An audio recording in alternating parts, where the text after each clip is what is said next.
Been in the Middle East for the last 10 years, and I've been full-time resident here of the Red Sea for the last 2. I wanted to talk about something very interesting, a cool topic, I think, that deserves a little bit of discussion, and that's exactly what we're going to be talking about today. مساء الخير. أول حاجة عاوز أرحب بيكم كلكم وأشكركم إن أنتوا موجودين معانا هنا في الجونة فوتو ويك، وأشكر برضه فوتوبيا. Thank you very much for organizing. النهارده هنتكلم على توبيك مختلفة شوية اسمها The Red Sea, The New Hollywood. حاجة كنت عايز أتكلم عليها بقالي فترة. وبس كده فهنبتدي. Also just to let everybody know, I'm going to be conducting this full presentation in English, just so that everybody that from different nationalities and everyone can understand. Cool? Well guys, ladies and gentlemen, first off, welcome to Laguna, and I hope everybody's having a great time so far. I know there's been a few delays. I'm personally not complaining, it's all good. I hope we got it on tape, maybe some people can watch this later. Maybe hopefully you guys can spread the message and different things. So, I wanted to get started with the topic, the Red Sea, the New Hollywood. Now, as soon as you hear that, you might be asking yourself a few questions. What is he talking about? What is he referring to?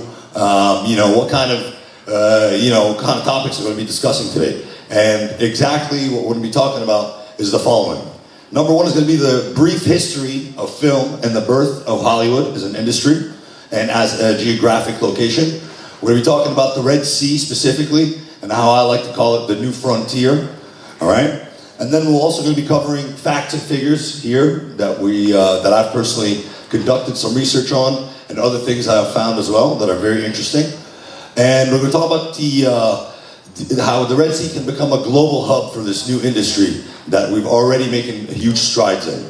Aside from that, I'll briefly be discussing the destinations, and the last thing I'll be going over is something called expansion of the mind, ownership of time. Now I'll tell you guys something nice and sweet. I like to talk nice and fast. You're going to be getting all the messages delivered nice in a short time, because I got to be somewhere also very soon, and I'm sure you guys need to move as well. So let's go ahead and get started. Cool?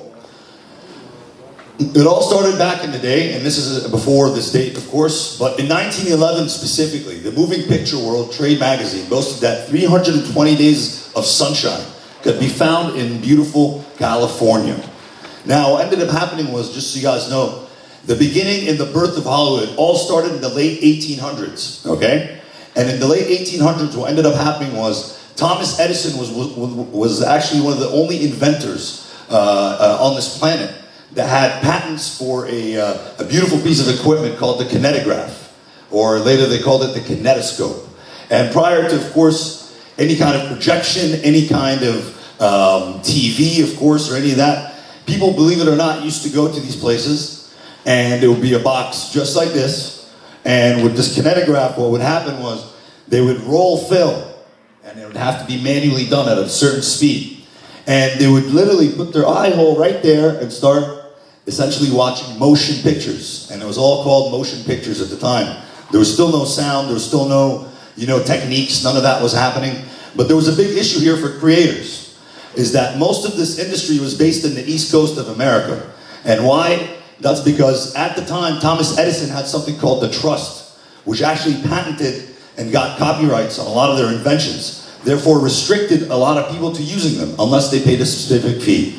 So what ended up happening was there was almost a rebellion of the creators at the time, and they said, you know what, we got the technology, I got the machine, all I gotta do is just go to another state, right? So what ended up happening was a lot of people started moving westward towards California.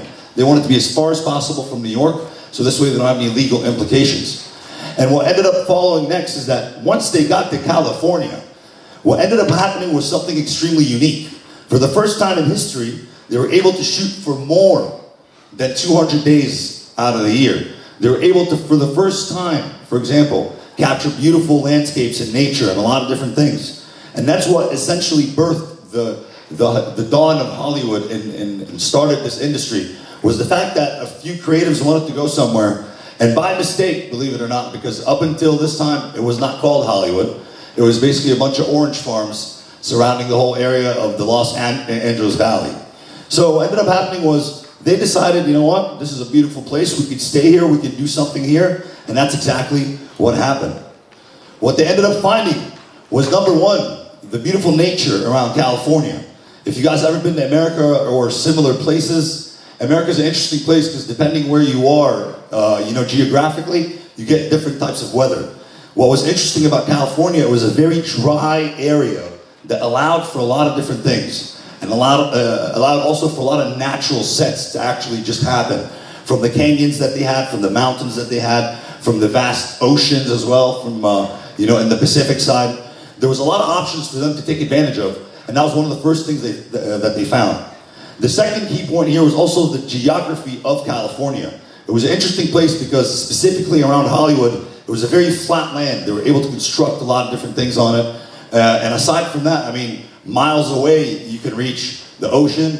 A few miles up, you can get some mountains. So its unique geography really supported and everything in terms of the set designs, in terms of the actual resources that they could have collected. It really supported that very much, and it started allowing Hollywood to really start being outside the studio. Because up until that, a lot of things were really filmed just in a studio.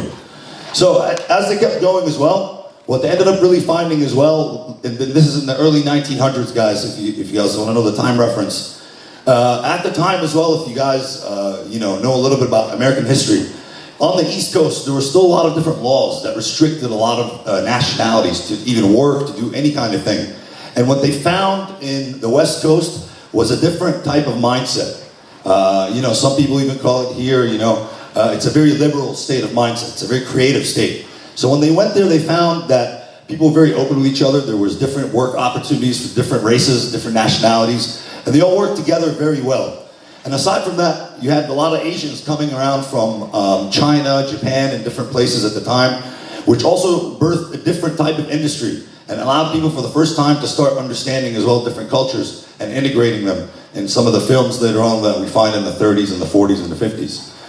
And one of the last points that was a key thing in California was the weather factor. They really realized that you can be functional almost 300 days a year. If you guys think about that, that basically means, let's say from a production aspect, if I'm shooting or if I'm acting on a project, I'm basically pumping out 10 months out of 12. That's a lot of content that you can create. So that was a big puller for them, and it was one of the main things as well that allowed this industry to thrive, and not just that, use its full capabilities when it came down to the nature, the weather, and everything else California had. Now, that was a little quick rundown of Hollywood, California, what it's like. And next, what I'm going to be talking about, and we're going to be drawing the references is with the Red Sea. Now, let me tell you guys something. I've lived in about 12 different countries. I've visited over 60 different countries. I've worked in so many different regions and parts of the world. And the one thing that's always fascinated me, and it's not because, I have roots in this country, was the Red Sea. And it was for many, many, many, many reasons. If we look back historically, the Red Sea was actually, if you think about it, it's one of the oldest sets on this planet, for the oldest stories on this planet. If you guys know, for example, from the story of Moses to various prophets to a lot of different things, and the old trading routes that used to happen between Africa, Asia, and elsewhere, the Red Sea historically played a crucial role in a lot of this, and it was really started being utilized around the year 2500 BC by the ancient Egyptians.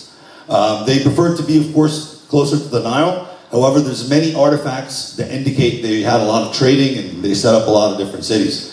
So when we come and take a look at the Red Sea, it's one of the oldest places, and it's also one of the largest here in Egypt. If we look at it as the actual governorate, okay?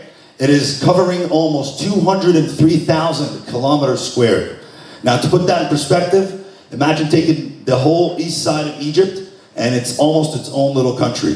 Very similar to what I was just talking about. A little bit like California, right? So what ended up happening was when I got to see the geography, and I got very lucky to see literally the Red Sea from all the way from Ras Shaitan to Dahab, to Sharm el-Sheikh, all the way up down to Taba, different areas, and then take it down, okay? All the way from Ain al-Sufra to Shalatin. If you guys are aware of that area, it's the most southern part of Egypt. It's a beautiful place. But till now, they don't even have electricity, just so you guys know. But it's a very interesting place. But as I went down to each and every city, I got to find various communities and various cities and various backdrops. And me as a creative person, and I looked at it in both ways. I looked at it from behind the camera, and then I looked at it, I'm like, wow, you know, what if we're shooting a movie here? What kind of stories can I tell? What kind of things can I portray? What kind of emotions can I give out? So I found that with every community came a diverse set of, you know, unique traits that really made it very interesting for me and made me ask the question when I came to look down at Egyptian cinema or global cinema or anything worldwide. I kept asking the question, I'm like, why aren't people shooting here more films or different types of productions than they actually are?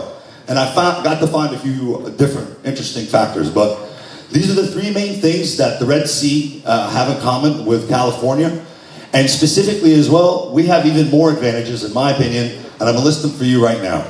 First things first is that we actually have 365 days of sunshine. I can vouch on that. I live here. I don't live in Laguna, but I live between Sarashish, Laguna, and I also go back and forth to Cairo and Dubai and different places. But I've experienced each and every season here, and I can personally vouch and tell you that 365 days of sun, raw. What we were talking about yesterday in one of the talks was a great thing, how to use the sun. This is one of our biggest advantages, and I've found as well that it's not just dry temperatures as well. We get a lot of clouds, and we get a lot of different various details that really enhance shots and enhance different types of creations. So it's not that super dry Dubai desert. You know, when we used to shoot there, it's all gray skies, for example. We have to always mask it every time doing in post-production. But here, we found that there are many other ways to get the natural shots. And this was a beautiful blessing from the sun that gives us, again, 365 days of constant shooting. Second thing is, there are thousands and thousands, and again, I vouch on that myself, of places that have never been seen, never been highlighted, never been heard of, and that's mainly because the sheer vast size of the Red Sea. Okay, when you guys take a look at the Red Sea, it's not just a few cities. It's inland, it's inwards, it's all the way towards Luxor, so it covers many mountain ranges. So there's many areas that are undiscovered, unseen, which is a great thing because when you go look, as a film fan, if you are watching a movie, you know, you don't want to keep seeing that same set they're using in, you know, the media production zone every time.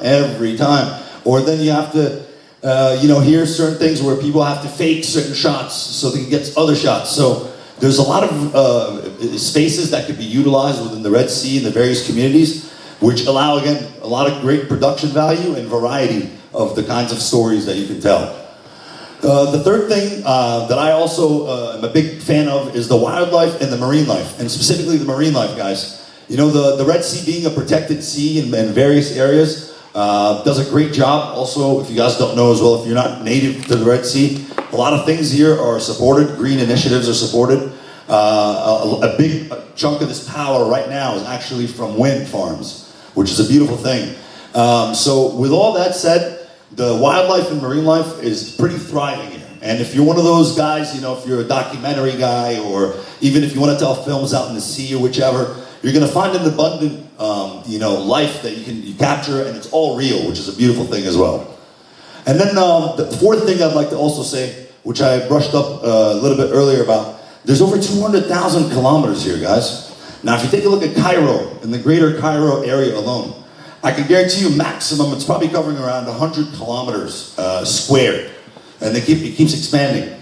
If you look over here, 200,000 kilometers squared, that literally covers from the north all the way to the south of Egypt, which allows you a wide range of different things, because if you go all the way down you know, to the areas near Shalatin and Halayb, these areas sometimes are fully green when it's raining. It's a beautiful time, and it's a great also place for content creation. Now, this is a few facts, just so you guys know as well, from also my personal involvement with some of the films that have happened, you know, outside and within the region. But believe it or not, guys, 99% of foreign films, at least in the last 2 decades, okay, have been shot outside of Egypt. Even when they wanted to shoot Egypt, they have to CGI it, right? We saw that with the Transformers, we saw it with multiple other films, The Mummy Returns, The Score, everybody. Everyone had to fake Egypt, right? Now that begs you to ask the question, why are they doing that? Why they're not coming to the authentic place with, you know, where everything lives? And that I'm going to be discussing in a little bit, but I will tell you one thing. Over the last 5 years, a lot of things started to move a little bit differently. And just this year, for example, a massive Bollywood film came to Egypt. They were filming for 40 days, and I got to be part of that action. I was extremely proud that they chose to really shoot it at the pyramids, and the chase is really in the streets, because it really gave a different level of authenticity. So this is one fact for us to remember, because right now everybody's going to UAE, going to Jordan, and going to Morocco. If you guys watch The Martian, that was all in Jordan. If you guys watch even films like Lawrence of Arabia from Morocco, even The Message, by the way, The Message of Ismail, one of the oldest films, a beautiful film, shot in Morocco. And that's mainly for a few reasons that we're going to be discussing soon as well. But this is just definitely something to know. And then within Egypt specifically, you got 95% of Egyptian films, dramas, movies, series, everything's produced in Cairo. So I'm saying this how? Because I have a company registered here in the Red Sea. We're proud to say we're the only film production company that's legally licensed to shoot movies and all that. And we're the only ones in the Red Sea.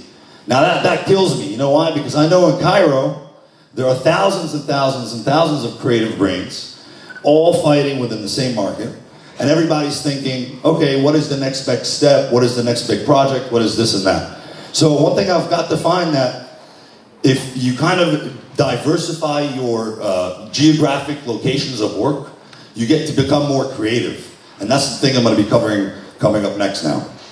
So just to let you guys know some other facts and figures, believe it or not, currently right now the population of the Red Sea is 364,892 plus or minus. Now you might ask like, okay, no, I'm sure there's a lot more people. These are people registered and living for Muhafazat al-Bahr al-Ahmar, as in the Red Sea Governorate.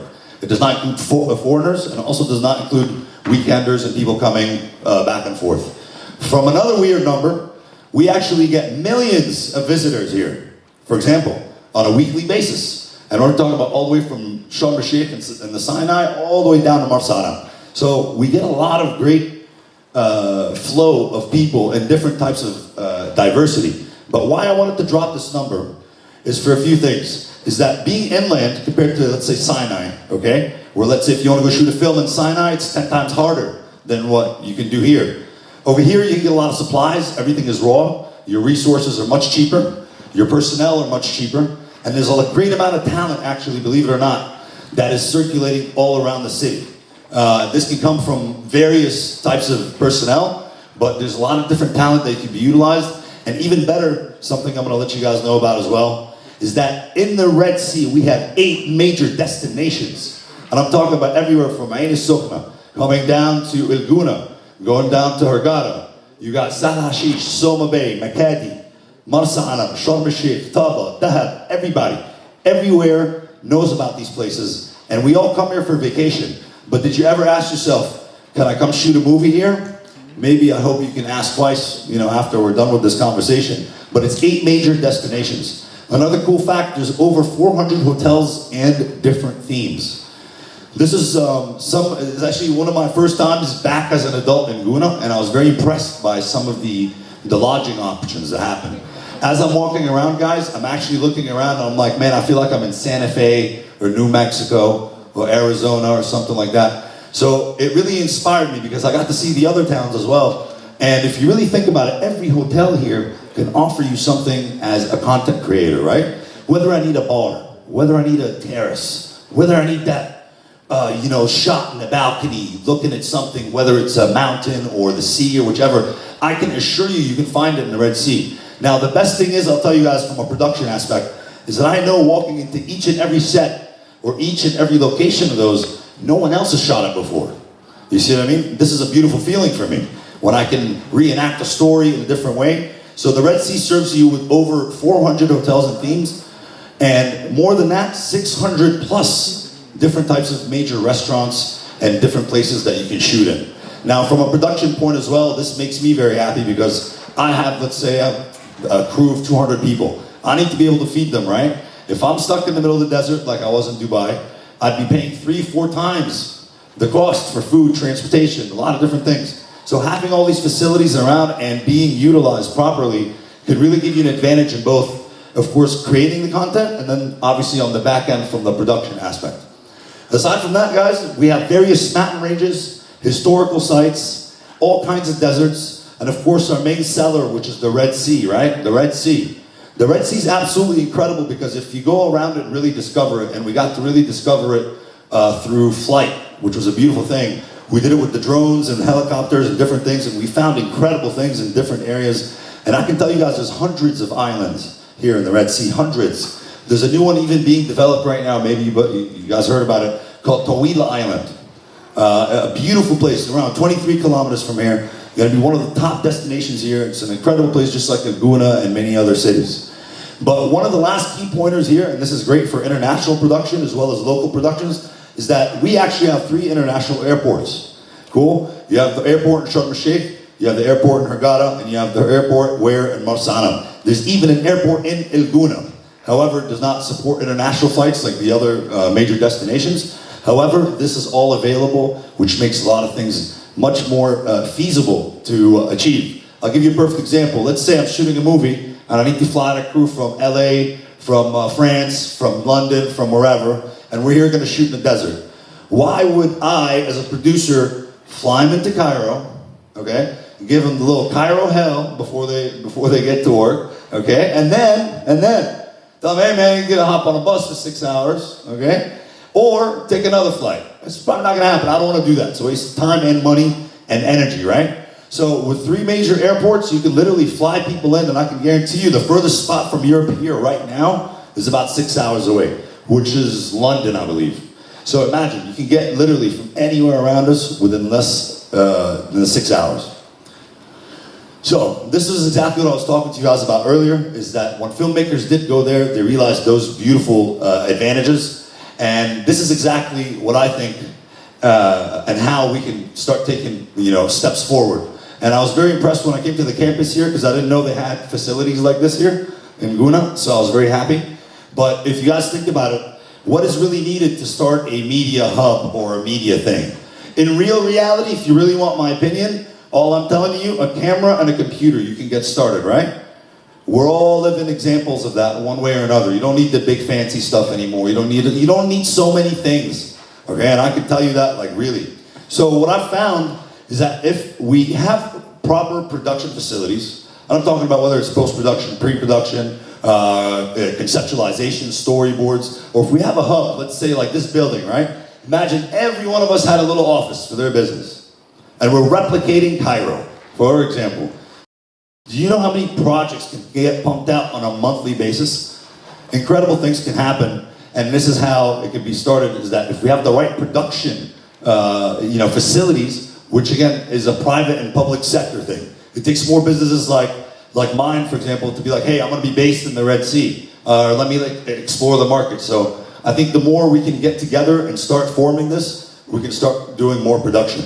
Also, animation and R&D, these things are extremely important nowadays. A lot of people are doing animations, whether it's for games, whether it's for ads, a lot of different things. If we have an animation hub here, it could be an incredible thing because you can act as a voiceover area, it can act as, of course, drawing and conceptualization, sketching. So this type of learning as well, and the constant development, which takes us to the R&D, is a great thing. And if you ask about R&D, this for me is one of the main things that propels our industry forward. And I got to learn it in a different way because I had to do it out of adaptation. Whatever I learned in school 10 years ago, completely obsolete. Doesn't even exist. Whatever I learned 2 years ago is out the window. Okay, guys? So what I ended up finding out is that learning from the newer generation, and not just that, adapting and adopting new technology to make your life easier, to make whatever job that you're doing simpler, but to make you achieve a better result, that is a constant thing. So I always support research and development because the more we get to try different techniques, different things, it makes us better as an industry, right guys? And if we endorse also a younger generation with their crazy ideas, it's a beautiful thing to see. So that being said, takes us to the last thing that I think is crucial for building a hub here in the Red Sea, or events and festivals. Things like what we're here for right now, for example. This is the first year we do Guna Photo Week, and I'm really proud to be part of it. But I'll tell you something cool. I can guarantee you that next year, the year after that, and the year after that, it's only going to get bigger and better. And this takes, of course, a good community. And looking around, I met a lot of great people, the last few days. It's a great, very diverse community that I'm very proud of. And I'm very proud that it's all, in one way or another, based here. You know what I mean? So it's a great thing. And as long as we can foster that, it can achieve growth and a lot of sustainability. And really quickly, I'll just go over some of the things we have in common in pictures. Very simple. You guys want nature? We have nature. Look at this. All these are taken in the Red Sea. You want red sands, brown sands, white sands with a little bit of gold dust. It's available. I've personally seen it and I've personally shot it. I can assure you, anyone in any production globally, if they see some of these reference images, and we have a lot, they can definitely be coming for their next film for anything nature related. Geography. Geography is also an interesting thing we have because, again, we highlight a lot of different cultures, from the Bedouins all the way to the other Arabs in the Sinai, all the way down to where Shanatin, Halaib, even Luqsor and Aswan. We get completely different types of geography in different settings. So it's a beautiful place that can tell many stories. You see what I'm saying? So depending on what you're trying to also give out, you will definitely be finding a suitable destination. And then, of course, the most important thing here, I think is a huge factor, is that we have great weather. And I'll tell you guys something, in the winter here, it does get cold. I'm going to be very honest with you, right? But it's not North Coast cold. It's not Cairo cold. You know what I mean? We still get that great sun. We still get a lot of resources. And if you're an outdoor shooter, okay, or outdoor filmmaker, whatever, this is a heaven, actually, because you never have to worry, and you get really long days here as well. There was a talk yesterday as well talking about the sun. I don't know if you guys caught that, but it's a beautiful element that we have a huge, huge abundance of. And then last thing to touch upon is diversity. There's a lot of diversity here, very similar to California. And it's diversity amongst us as Egyptians, but it's also, it takes it to another level where we, on, again, a weekly basis, get all kinds of talent here. I've met actors here, I've met musicians here, I've met many influencers from different countries that come specifically to the Red Sea and check it out. So what we found is that aside from the local diversity that's within among us, there's a lot of people that are interested in coming, and these are different types of stories that can be told or documented and different things. So it's always nice to get people involved. But aside from the actual cultural diversity, we have a lot of diversity of locations. And this is the one thing that I really love, is that, again, every city is almost like its own a little utopian studio. I look at it like, I walk in Universal Studios, I'm like, wow, this is a scene. One of my partners here, Robbie, can tell you I'm always very excited everywhere I go, because I can always shoot something different. So the diversity plays a huge part, but what really, really matters, guys, and I want to drill this into everybody's head today, and I hope you guys can carry this message forward, was basically something I like to call the expansion of the mind and unlocking your creativity. Cool? Let me tell you guys, I grew up in Washington, D.C., okay, extremely rough area in terms of work mode and what you gotta do. Then I was in between that and New York. Then I decided, let me go to the Middle East, let me go to Dubai. It turned out to be 10 times faster in Dubai, and you're always kind of blah, blah, blah, blah, blah. So what I ended up realizing, for the first time in my life, after I moved to the Red Sea, I ended up eliminating, I'm not even joking with you guys, I eliminated 80% of my problems. And when I broke down these problems that were preventing me from doing better work, or being a bit hungrier, more serious, or more creative at this point, here's what I found. What ended up happening was, and we did this other survey, which is super cool. We surveyed 100 people and told them to rank, hey, where are you wasting your time the most? Okay? And this is exactly what we found. We found that 60% of the people said, hey, guess what? I spent 3-4 hours a day in traffic. Every day. I wake up in the morning, and by the way, traffic doesn't start in the street in Cairo. Who's from Cairo here, by the way? You guys know, perfect. Cool. I'm a Cairo boy as well, but I decided to move. But basically what ended up happening was the traffic doesn't even start in the street. It starts at your door at the elevator, and you gotta wait your line from your building. At least that's what happens to me. So traffic starts, you're wasting 3-4 hours. A lot of people agreed to that. The second thing that was interesting was transportation. Many people who carpool or don't drive or whatever, have to waste or spend a lot of time in different vehicles. Within that time, I can assure you, if you're driving in Cairo or you're just in a car in Cairo, it's near impossible even to do something while you're in the car sometimes. Anything can happen. Some guy, comes to the right, another person's trying to sell you something, whatever it is, but crossing, something happens. So another big portion people spend on transportation. The last thing was social social interactions with people at work or different things. And then the last thing was with breaks at work. So if you really break this down here, right? Think about how much time per day you waste doing useless things, like absolutely useless things. I can guarantee you're gonna find a nice portion of your time like saying, wow, this activity definitely didn't propel me forward. So imagine if you can completely eliminate, let's say 3 to 4 hours of your life, usually spent in things that you're not choosing to be in, like traffic and things like that. Imagine if you completely eliminate that and be somewhere among a set of people that think the same way, that want to do the same thing, and think of it like this. With the lesson of the corona, hey, I'm a perfect example. I don't have to be in Cairo full time. Next week I'm going for 4 different things. I'm going 3-4 days, guys, see you later.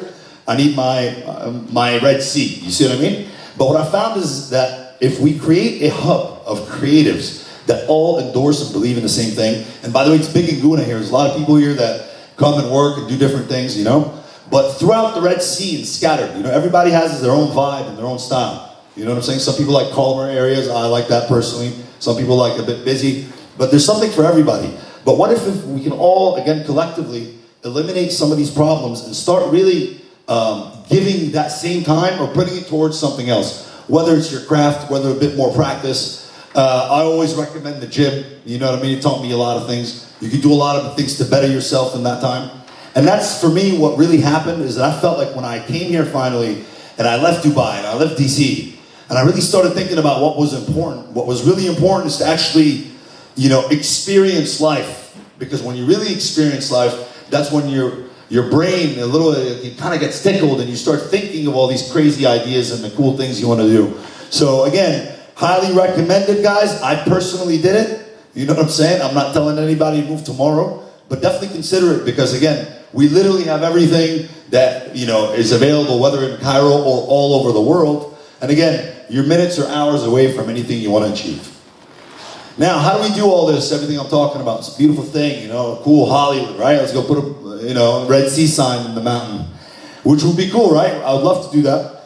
But I have a long-term vision. I'm going to tell you guys, I've only been in this country for 2 years now, full-time, all right? And I'm going to be grinding out my next 10 years, okay, to do as much benefit as I can to this country and to this industry. Because collectively, I feel like there's a lot of experience to be brought in from different areas, and then also for us to export some of our experience. Because I've met a lot of great filmmakers, a lot of great directors like you guys have been hearing. There's a lot of talent here.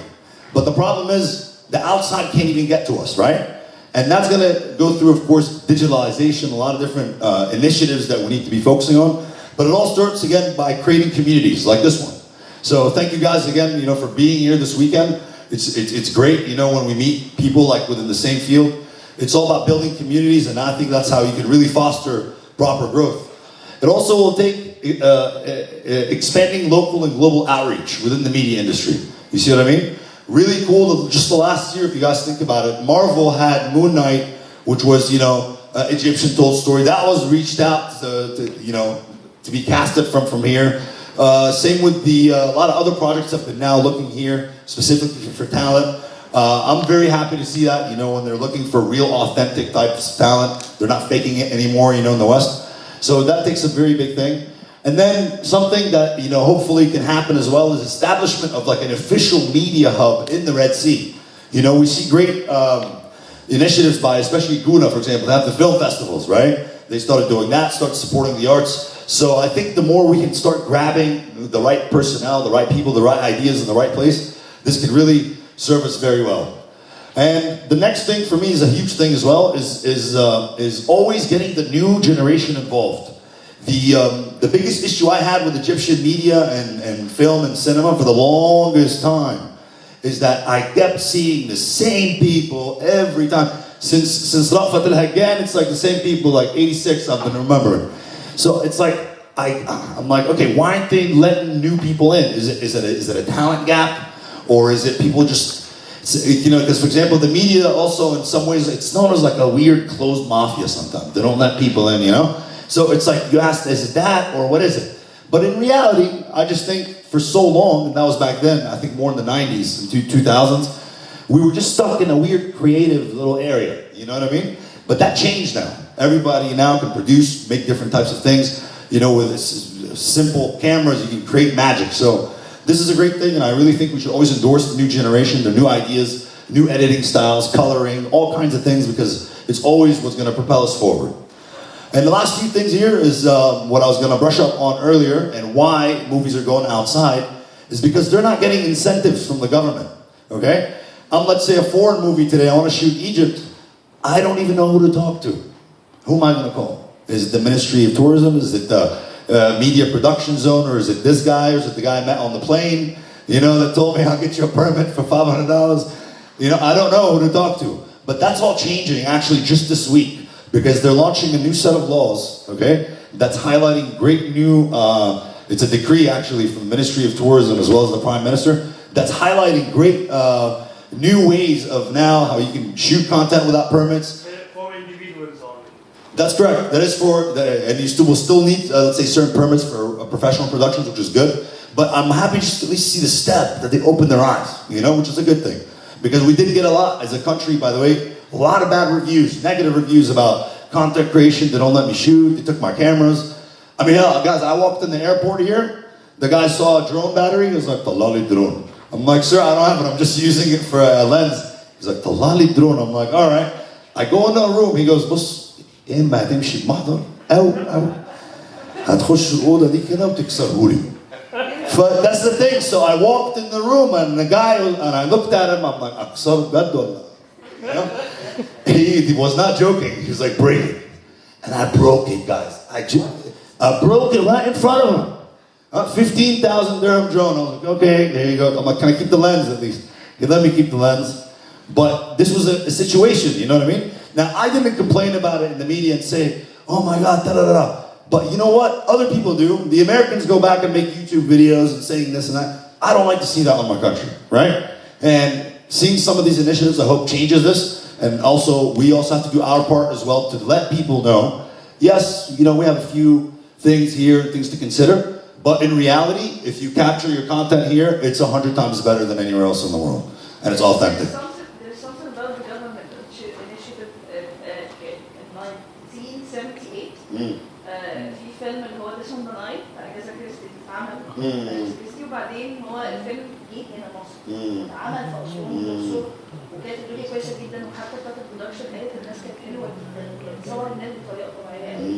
وبعدين لما جه اتعمل النسخه الجديده اتعرض بقى دلوقتي حاجه في منتهى، حتى في الفيجوال افكت بتاعه بجد وحش جدا، بس هو مش زي فيك لان موستلي انت صورت في موراكو ماشي، وبعدين الباقي حتى الفيجوال افكت اللي انت بتحاول تعمله بالكمبيوتر doesn't exist in that time. وحش جدا، وحش قوي.